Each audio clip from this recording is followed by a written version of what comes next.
दिल्ली से हमारे कैबिनेट मंत्री माननीय गोपाल राय जी आए हैं चुनाव के प्रचार के लिए, जनसभाओं को संबोधित करने के लिए। इनके साथ में अशोक अरोड़ा जी, हरियाणा विधानसभा के पूर्व अध्यक्ष और हरियाणा सरकार के पूर्व कैबिनेट मंत्री। इनके साथ में बलबीर सिंह जी, पूर्व केंद्रीय मंत्री हरियाणा सरकार के अंदर, हमारे लोकसभा के अध्यक्ष, हमारे जिले के अध्यक्ष, हमारे वरिष्ठ उपाध्यक्ष अनुराग जी, चित्रा सरवारा जी और हमारे वाइस प्रेसिडेंट भट्टी जी और सभी जितने भी हमारे वरिष्ठ साथी हैं आज यहाँ पे बैठे। मैं निवेदन करूंगा गोपाल राय जी से कि आज की प्रेस कॉन्फ्रेंस को संबोधित करेंगे। आज इंडिया गठबंधन की तरफ से हरियाणा में आम आदमी पार्टी के उम्मीदवार सुशील गुप्ता जी के समर्थन में हम दिल्ली से यहाँ पर पहुंचे हैं। लोकसभा चुनाव का पहला चरण समाप्त हो चुका है। लोकसभा चुनाव के पहले चरण में जिस तरह से मतदान प्रतिशत में कमी आई है, वो इस बात का साफ साफ प्रमाण दे रही है कि पिछले 10 साल में मोदी सरकार ने देश के लोगों को दो चीजें दी हैं। एक तो निराशा दिया है और दूसरा लोगों में डर दिया है। पूरा देश आज इस लोकसभा चुनाव के दौरान या तो निराशा में जी रहा है या फिर डर में जी रहा है, दहशत में जी रहा है। इसके तथ्य, इसके प्रमाण चारों तरफ आज दिख रहे हैं। मोदी जी का प्रचार चल रहा है कि अभी तो हमारा ये टेलर है। आज पूरे देश में इंडिया गठबंधन जिस तरह से चुनाव लड़ रहा है और जमीनी स्तर पे अलग अलग राज्यों में जिस तरह से उसे साइलेंट सपोर्ट मिल रहा है, उसकी बौखलाहट देश के प्रधानमंत्री माननीय नरेंद्र मोदी जी के चेहरे पर और अब उनके भाषण में भी दिखने लगा है। पिछले 10 साल में इस देश के नौजवानों में जब अच्छे दिन का वादा करके प्रधानमंत्री जी आए थे तो उन्होंने वादा किया था कि हर साल 2 करोड़ रोजगार जो है हम अवसर पैदा करेंगे। 10 साल बाद आज इस देश में जो आंकड़े आए हैं, देश का 83% नौजवान बेरोजगार है और हरियाणा जिस राज्य में हम बैठे हैं, हरियाणा के अंदर सबसे ज्यादा बेरोजगारी का दर है। और ये शर्म की बात है कि 10 साल से केंद्र में सरकार, 10 साल प्रदेश में सरकार, डबल इंजन की सरकार ने हरियाणा के नौजवानों की ऐसी दुर्दशा कर दी है कि आज हरियाणा के मुख्यमंत्री सरेआम कहते हैं कि रोजगार चाहिए तो इजराइल चले जाओ। मतलब हरियाणा के अंदर रोजगार नहीं है। ये हमें कहने की जरूरत नहीं है, देश को कहने की जरूरत नहीं है। और जब इजराइल जाने की बात होती है तो देश के प्रधानमंत्री जी की तरफ से कोई भरोसा नहीं आता है कि नहीं, भारत के अंदर हम रोजगार देंगे, इजराइल जाने की जरूरत नहीं है। पूरे दुनिया के अंदर अलग अलग देश के लोग अपने लोगों को जहां पर क्राइसिस है, जिस कंट्री में, वहां से बुला रहे हैं। और हमारे यहां इतनी मजबूरी है कि हम उन नौजवानों को रोजगार के लिए आग में झोंक रहे हैं। पूरा नौजवान जो है वो निराशा में है। दूसरा सबसे बड़ा तबका किसान है। किसानों के आय डबल करने का वादा, उनके भी अच्छे दिन आने वाले थे। 10 साल बाद हरियाणा इस बात का भी गवाह बना है। किसानों ने 1 साल तक उनको 3 काले कानून जबरदस्ती उनके ऊपर थोपे गए। 1 साल दिल्ली के बॉर्डर पे गर्मी में, बरसात में, जाड़ा में किसान पड़े रहे। केंद्र सरकार को मजबूरी में तीनों काले कानून वापस लेने पड़े।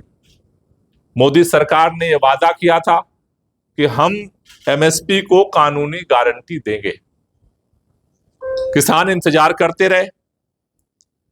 1 महीना बीता, 2 महीना बीता, साल बीता। जब पार्लियामेंट का आखिरी सत्र बुला करके समाप्त कर दिया गया तो किसानों ने ऐलान किया कि भाई हमारी एमएसपी की गारंटी का क्या हुआ कानून का। और ये पूरा इलाका है। जब किसान दिल्ली की तरफ बढ़े, हरियाणा के अंदर गांव-गांव में पुलिस, हमने तो वीडियो में देखा था। आज हमने जब साथियों से बात की तो लोगों ने बताया कि कैसे यहां पुलिस गांव-गांव घूम रही थी भाजपा की, लोगों को डरा रही थी, धमका रही थी, पर्चे निकाल रही थी, कागज कह रही थी कि हम तुम्हारी संपत्ति जब्त कर लेंगे, एफआईआर कर रही थी।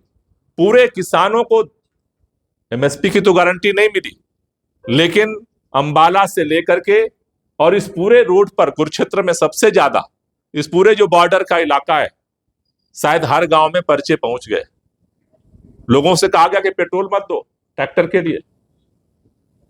किसान अन्नदाता है, लेकिन जिस तरह से कीलें बिछाई गई, जिस तरह से एक नौजवान को गोली मारी गई, आज पूरा किसान निराशा में है। तीसरा जो है महिलाएं, इसका भी सबसे बड़ा उदाहरण है। देश के अंदर आज पूरे देश में 2 घटनाओं की चर्चा हो रही है। एक मणिपुर में, जिस तरह से डबल इंजन की सरकार मणिपुर में भी है, केंद्र में भाजपा की सरकार, मणिपुर में भाजपा की सरकार।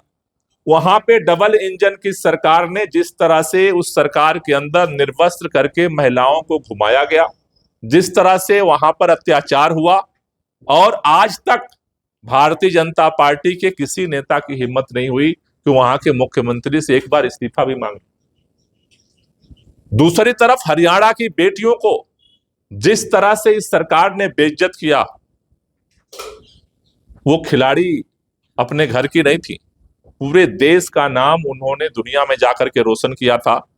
जिस तरह से जंतर मंतर पे बैठी थी, घसीट करके 26 जनवरी से पहले उनको जिस तरह से घसीट करके और वहां से बाहर फेंका गया, जिस तरह से वो रोती रही, आंसू बहाती रही, लेकिन इस भाजपा सरकार के किसी भी कान में जू नहीं देगा। आज तक महिलाओं को सवाल का जवाब नहीं मिला है। तो समाज का हर तबका, चाहे नौजवान हो, चाहे किसान हो, चाहे महिलाएं हो, हर तबके में निराशा है।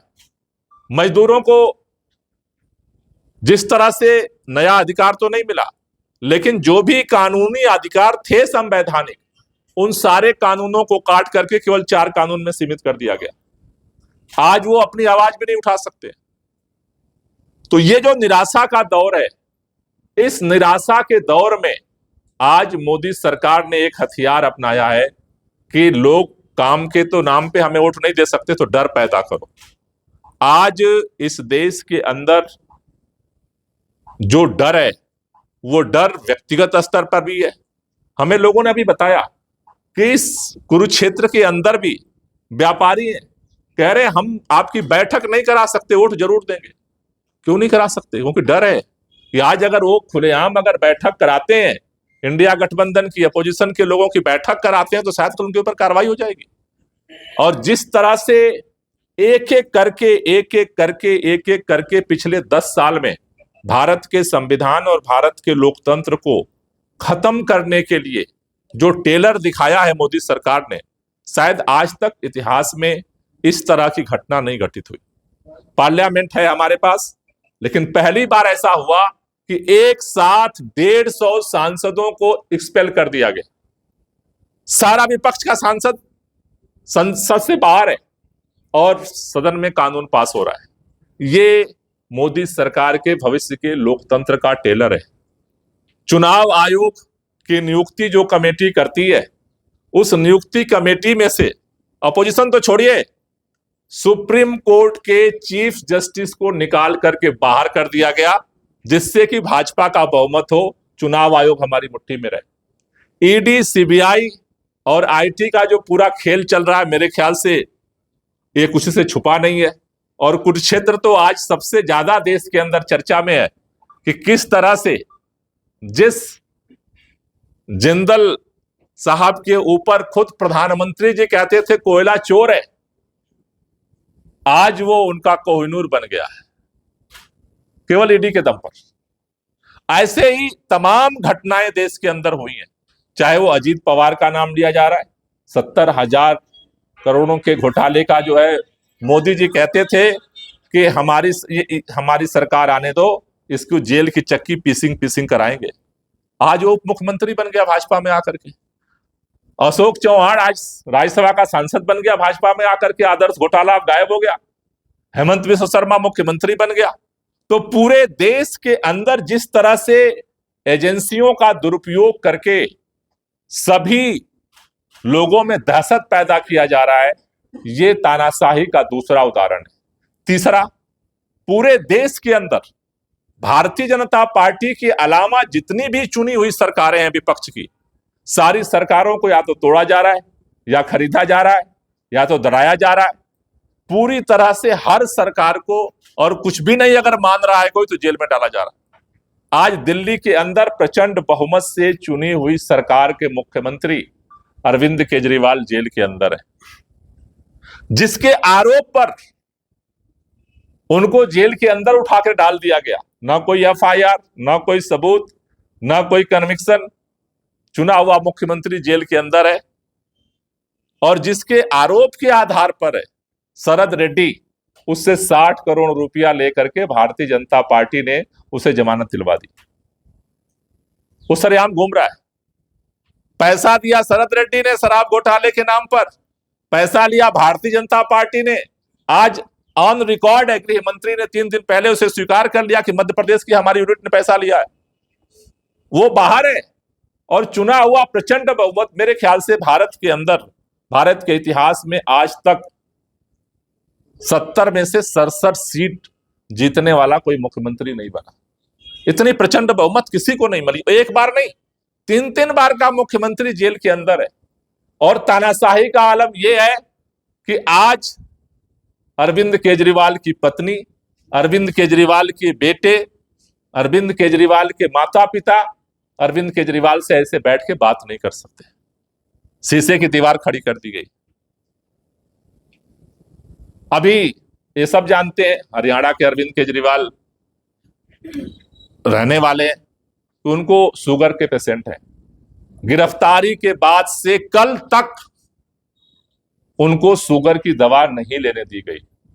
जब वहां पे हम लोगों ने प्रोटेस्ट किया, इतना हंगामा हुआ, आज सुबह से उनको इंसुलिन का इंजेक्शन जो है वो दिया गया है। लगभग 1 महीना, 21 मार्च को गिरफ्तार हुए थे, 21 अप्रैल, 1 महीना को उस व्यक्ति को बिना दवा के जेल के अंदर रखा गया।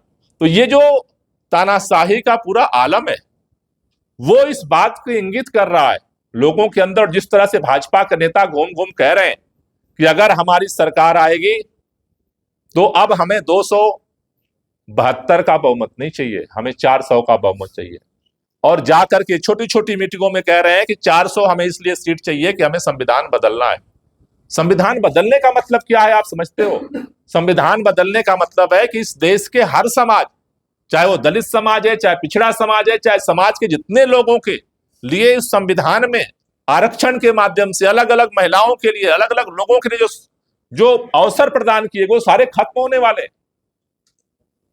क्योंकि अगर भारत का संविधान अगर बदला जाता है, तो भारत का लोकतंत्र अगर खत्म होता है, तो कल तो चुनाव भी नहीं होगा।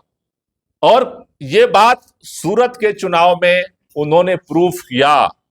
नॉमिनेशन तो होगा, वोट नहीं पड़ेंगे।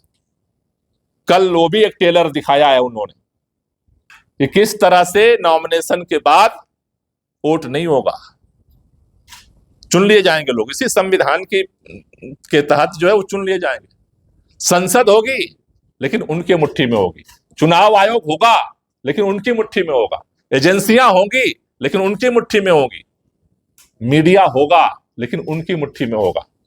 अब जिस तरह का सूरत में रोल मॉडल उन्होंने क्रिएट किया है, कैंडिडेट नॉमिनेशन तो करेगा लेकिन वोट नहीं होगा, निर्विरोध वो चुन लिया जाएगा। जिस परिस्थिति में आज देश के अंदर लोकसभा का चुनाव हो रहा है, मैं कुरुक्षेत्र एक ऐतिहासिक जगह है, आज मैं यही अपील करने आया हूं कि पूरे देश के लोग, जो आज संविधान है, लोकतंत्र है, जो भी हमारे पास अधिकार है, वो ऐसे भीख में नहीं मिला। इसके लिए हमारे पुरखों ने, लाखों लोगों ने कुर्बानी दी, उसके दम पर हम ये चीजें हासिल हुई हैं। अगर आज सभी लोग मिल करके नहीं लड़े, क्योंकि अब ये लड़ाई एक सांसद बनाने की लड़ाई नहीं बची है, एक सरकार बचाने की लड़ाई नहीं बची है, इस देश को बचाने की लड़ाई बन चुकी है। इसलिए सभी लोगों से हमारी अपील है कि एकजुट होकर के इस देश को बचाने के लिए, लोकतंत्र को बचाने के लिए, और लोगों की जिंदगी में बेरोजगारी की जो समस्या है, महंगाई की जो समस्या है, किसानों की जो समस्या है, मजदूरों की समस्या है, उन समस्याओं के समाधान के लिए, क्योंकि लोकतंत्र बचेगा तभी इनका समाधान होगा। अगर आज कोई नहीं बोल सकता है तो 400 पार के बाद कोई बोल नहीं सकता। किसी की हिम्मत नहीं है कोई बोल सकता है। पॉलिटिकल पार्टियों को उठा कर डाल देंगे। आज देश के अंदर एक व्यक्ति को लगता था उनको कि दिल्ली के अंदर वो जहां प्रधानमंत्री जी रहते हैं वहीं अरविंद केजरीवाल रहता है, 24 घंटे मोर्चा संभाले रखा रहता है। आज उनको उठा करके उनको कोई मतलब एक रत्ती का सिकंद नहीं हुआ। 3 बार के चुने हुए मुख्यमंत्री को उठा कर डाल दिया, जेल के अंदर डाल दिया। तो एक आम आदमी कल कैसे बोल सकता है? इसलिए मैं यही अपील करने आया हूं कि सब लोगों को मिल करके इस देश को बचाने के लिए लड़ना पड़ेगा। हमारे पुरखों ने इस देश को अंग्रेजों की आजादी से लड़ाई लड़ करके हमें आजादी दी। आज इस तानाशाही से लड़ करके हमें इस संविधान और लोकतंत्र को बचाना पड़ेगा, तभी ये देश आगे बढ़ने की तरफ अपना मार्ग प्रशस्त कर सकता है। कुरुक्षेत्र के अंदर जहां तक अभी हमने बातचीत की, आम आदमी पार्टी और पूरा इंडिया गठबंधन के लोग मजबूती के साथ चुनाव लड़ रहे हैं। भारतीय जनता पार्टी शायद पहली बार ऐसी स्थिति में आई है 10 साल के सरकार के बाद कि उनको अपनी पार्टी से एक कैंडिडेट नहीं मिला जिसको लड़ा सके। 10 साल से लोग कह रहे हैं कि 14 के बाद जिंदल साहब इस कुरुक्षेत्र में नहीं दिखे। तो एक अजायब घर से जिंदल जी को पकड़ के ला करके जबरदस्ती चुनाव लड़ाने की मजबूरी में अगर भाजपा आई है, तो मुझे लगता है कि डबल इंजन की सरकार की ये पूरी तरह से फेल्योर है, पूरी तरह से असफलता है। और आज जिस तरह से हर समाज के हर तबके का समर्थन इंडिया गठबंधन को मिल रहा है, हम सब लोग कोशिश कर रहे हैं कि हरियाणा के अंदर, क्योंकि सबसे पहले से प्रचार और मेहनत कुरुक्षेत्र में हो रहा है, तो सबसे ज्यादा मतों से कुरुक्षेत्र जो है एक संदेश दे। यहाँ से तो यहाँ धर्म युद्ध लड़ा जाता है, इतिहास इसका है, और मुझे उम्मीद है कि कुरुक्षेत्र इस बार कम से कम एक बड़ा संदेश देगा। Thank you for question. आप धर्म भूमि कुरुक्षेत्र में आए हैं, हरियाणा की जनता कहती है आम आदमी पार्टी के आप आए हैं, भगवंत मान है, हरियाणा के लिए SYL की बात नहीं करती, आप भी आए अपनी ड्यूटी करने। देखिए, SYL की भी हम बात करते हैं, हम हर मुद्दे पे बात करते हैं, किसी मुद्दे को हम नहीं छोड़ते हैं, लेकिन इस देश का संविधान, लोकतंत्र, आवाज उठाने की, बात करने की कोई गुंजाइश बचेगी तभी तो सभी समस्याओं का समाधान होगा। आज तो जो परिस्थिति बनी है कि सब कुछ खत्म होने की तरफ जा रहा है। जब सब कुछ खत्म हो जाएगा तो किसी की आवाज कौन उठाएगा? अभी किसानों ने आवाज उठाई, क्या उसका परिणाम निकला? तो इसलिए हर मुद्दे पे हम बात करते हैं, हर मुद्दे का समाधान होगा, लेकिन जरूरी यह है कि उस समाधान की ताकत कहां से आती है? हमारे संविधान से आती है, उसी पे हमला हो रहा है। इसलिए आज जरूरी यह है कि अगर घर ही टूटा जा रहा है तो पहले घर को बचाया जाए, कमरे का भी समाधान निकलेगा। मंत्री जी, एक सवाल, आप पहले भी कुरुक्षेत्र में रहे हैं यहाँ और आज भी आए हैं, तो क्या जनसभाएं करेंगे आप गाँव में जाकर प्रचार करेंगे? अभी अलग अलग जगहों पे सभाएं हमारी हैं, वहां जाके हम प्रचार करेंगे। फर्स्ट फेज का तो मतदान में काफी SYL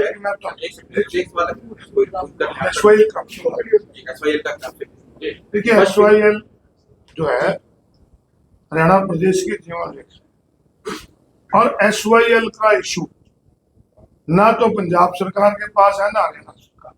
सर्वोच्च न्यायालय का फैसला है कि केंद्र सरकार नहर बनवाए, और ये कमजोर हरियाणा की सरकार केंद्र से नहर नहीं बना रही।